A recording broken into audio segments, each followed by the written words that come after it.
house meant to me. I wanted it to be my quiet victory.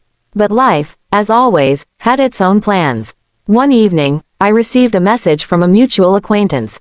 My parents and sister had fallen on hard times. Dad had lost his job, Mom was struggling with health bills, and Mia's marriage had collapsed. They were looking for a place to stay temporarily. Ironically, the only available property within their means was the very house I now owned. When they contacted the listing agent, they had no idea who the landlord was. The irony of it all made me laugh quietly to myself. I agreed to meet them, but not as the broken girl they once knew. When the day came, I arrived early, waiting in the living room. My parents and sister walked in, their eyes filled with exhaustion and humility I had never seen before. Mom looked older, her hair grayer, her once sharp tone softened by years of regret. Dad looked thinner, his confidence gone. Mia couldn't even meet my eyes at first.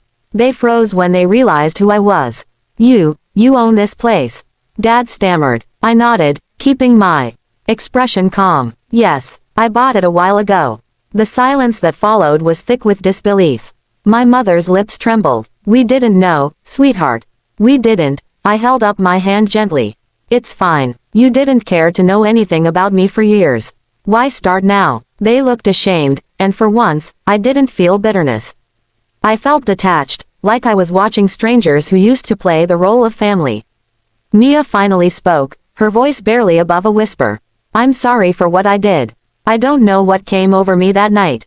I looked at her, seeing not the cruel sister who burned my dress, but a broken woman who had burned her own bridges. You hurt me, I said quietly, but I've healed. The scar is still there, but it doesn't define me anymore. Dad swallowed hard, his pride dissolving. We've lost everything, he said. We have nowhere to go. Can we stay here for a while? The old me might have said yes out of guilt or longing, but the woman I had become had learned the value of boundaries. I smiled politely. This house isn't for rent anymore. I'm turning it into a design studio. I handed them a card with a bank contact. But I can help you find a place. I'll even cover your deposit for a small apartment. They didn't argue. They knew they had no right to. When they left, Mom turned back one last time and said, we were wrong about you. You were never trash. I didn't respond. I didn't need to. My success, my peace, and the life I had built were already answers. After they left, I stood in the quiet house and looked around. The same walls that once echoed with my tears now glowed with sunlight.